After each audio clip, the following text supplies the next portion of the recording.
Hi, Haley. Hi. Hi. So I want to introduce Haley to you, and Papercut Magazine have been a big believer in my work from when I first started, and I still work for them. They're a great bunch of guys. And I want to get questions from you, maybe questions from the audience, and I'm going to ask her some questions myself about how you can approach a magazine. Papercut is a great online magazine, and they do have some print versions as well. Haley, I just want to speak to you about how would a new photographer approach you? Like, would that be best by email? Like, what kind of thing do you like to see in the email? Do you like to see attachments of pictures? And what kind of things are you looking for from new photographers? All right, that's a great question. Well, for the past couple of years, we've been taking all of submissions through emails and stuff like that, but we just recently launched a submissions page, so that's how we're reviewing images now. And basically, the top things we're looking for are obviously the quality of the images, and then what designers and brands the photographers are using, because our magazine is focused around emerging designers and talent, so we do not accept high-end designers, that kind of stuff.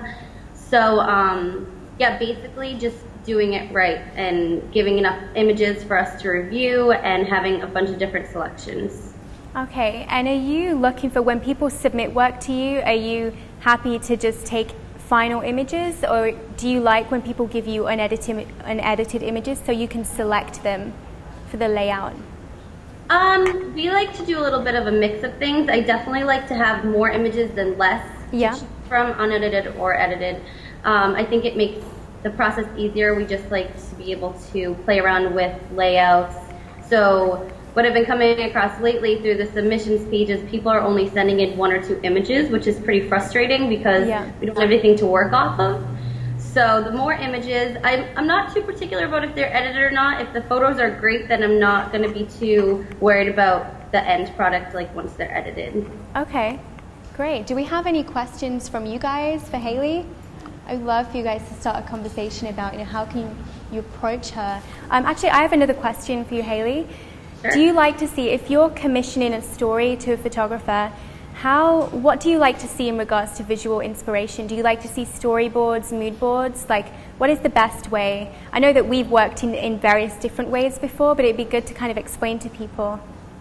Yeah, definitely. We don't do a lot of commissioning photographers. Most of it is just submissions lately. Yeah. But when we do commission photographers, we do like to see a storyboard. We like to get their full idea. And we as a team also like to give our ideas and what we want to see as well. Okay, great. Do we have any questions from the live audience for Haley, or? Yeah, you guys. Yeah, my question was, do you put out concepts and ideas that you would like to feature in the magazine? And do photographers submit based on those concepts that you put out there, or do you just kind of review other concepts that might kind of go with the style of your magazine that the photographers are coming up with? All right, that's a really good question as well. Each month we put out an open call on our website and on our Facebook and our Twitter, and we come up with a theme that we think will work for our photographers and the people that submit. Over the past couple of years, we've got a great feel for who the people are that are submitting to us, so we like to really get their minds thinking and come up with different concepts each month. Lara actually was a curator on our August one, so she helped us come up with the theme, and then we posted it, and then we go through. It was a lot of fun. We also take just general submissions with no themes, and that's where we get a lot of our webatorials, which we show on our website. We do at least 1 or 2 a day, and that's where we get to look through the ones that are just other people's inspiration, and they're all really amazing. We get great submissions. Okay, Jill, I don't know if you mentioned this before. Do you prefer editorial, like a lot of pictures that kind of tell the story, or just one image? What would you, for a submission, what would you prefer to see? Yeah, we definitely prefer at least 5 images. One is just not going to cut it. It's not going to tell the story. The image might be great, but we don't know what the rest of the images are looking at. Because some editorials, there can be 1 great images, and then the rest could be bad, or there's 1 bad image, and the rest could be great. So the more images that you can send for us to review, the better chance you're going to have, because we like to pick and choose. And even in some of our editorial issues, we might not pick your whole editorial, but we might pick 1 or 2 or 3 of really great ones, and that's still a great way to get your work published, especially if you're just beginning. Okay. Any questions from the live audience for her? We definitely have questions coming on from online. Haley, Second Sight Dave is wondering, is there any sort of specific formatting that you require for submissions, such as 9x12 prints or files, cover letters in specific layouts and fonts, specific packaging, etc.? Well, for the submissions page, basically all you have to do is upload your photo onto it and then give it a title. You can lay it out yourself, or our team usually likes to lay it out. So we prefer just to send the images. Don't worry about text or all that stuff. Images, credits, your team credits, and the wardrobe credits is basically all that you need to submit when you're bringing it. The rest of the stuff we take care of on our side. All right, next question is from Emmy Bloom, who says, are there any don'ts when submitting? So what not to do? Don't submit editorials that are filled with high-end designers or brands. So it's really frustrating because we make it clear, and that's basically our whole concept. So that's my biggest don't, because I go through a lot of them a day. Just make sure you read the guidelines before you submit to any magazine. That's just going to help you, and it's wasting our time. It's wasting your time. So just make sure you know what you're getting yourself into. Yeah. That's great. We've got another question in here in the audience. Hi, Haley. I was wondering, how many submissions do you get a day or a week? A lot.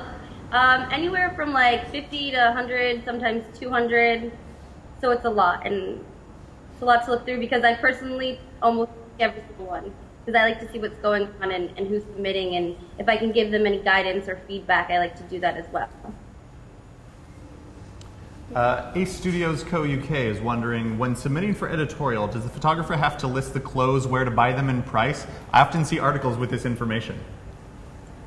You don't have to list the price, but you do need to list who designed them, not necessarily where you got them. So just basically the designer's name or the brand. And a question from Kate's Lens is, do you prefer several emerging designers in one shoot for a Papercut submission, or just showcasing one? You know what? I don't really have a preference. I think using more than one is great. You also get more of a variety, and you get to get more emerging designers out there. But if you only have access to one, that's fine. If you know a bunch, that's great too. So it's really whatever you can get access to. We have a number of different people who are wondering if you accept emerging stylists and photographers out of the U.S. only or worldwide.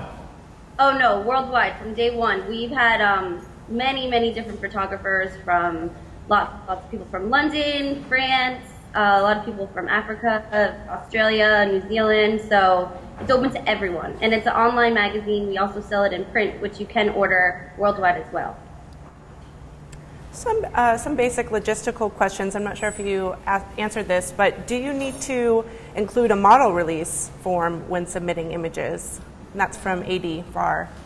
No, we do have you sign a form, or just agreeing to a form, like making sure that these are your pictures, that everyone in the pictures, agreed to submitting them to us, but there's no model or release.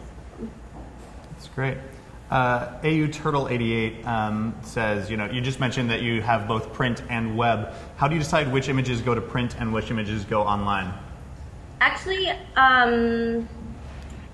that's a good question. Since we have themes lately, that's really how we decide which ones we put in our print and digital issues. And then ones that we think are really strong and we really like but don't fit our current theme or any upcoming things, we like to put online on our webatorials. So we have our print and digital edition and our iPad issue, which have all the same images.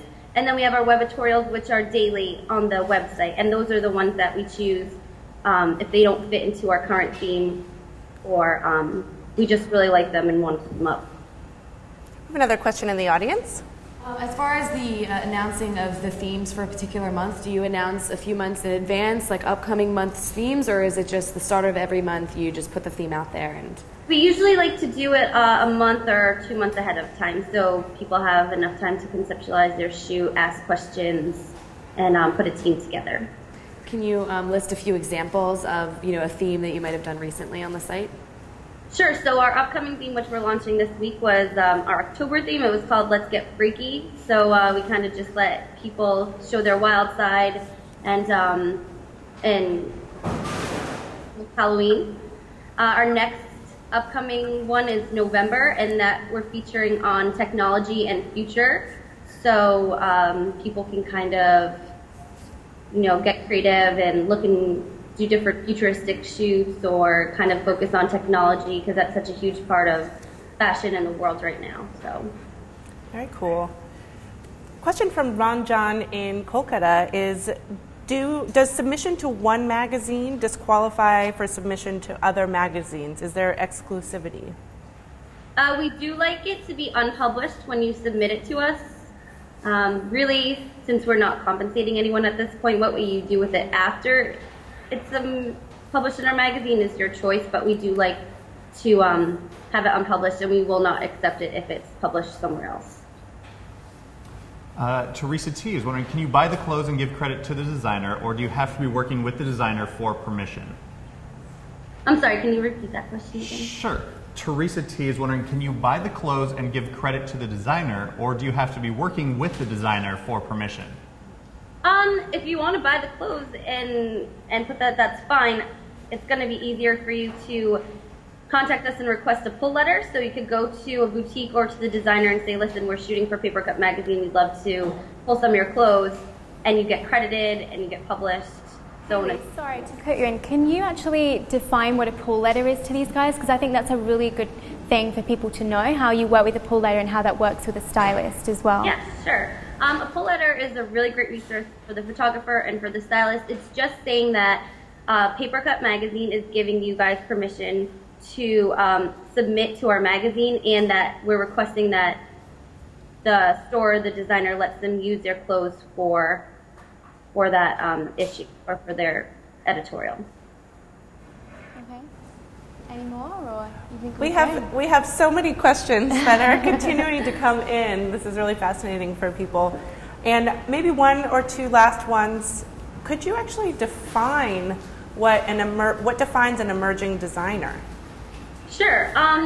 Emerging designer is someone, or even brand, or we do musicians and stuff. Someone who is on the cusp, or even student designers, people that are trying to make it. No one that's necessarily like famous or well-known names. It's not someone that you're gonna recognize the name. It's someone who's trying to make it in the fashion industry, and that's our job, is to promote these designers and get their names out there through photography, through designer profiles and stuff like that. So just someone who's trying to put themselves out there as a designer and try to make it.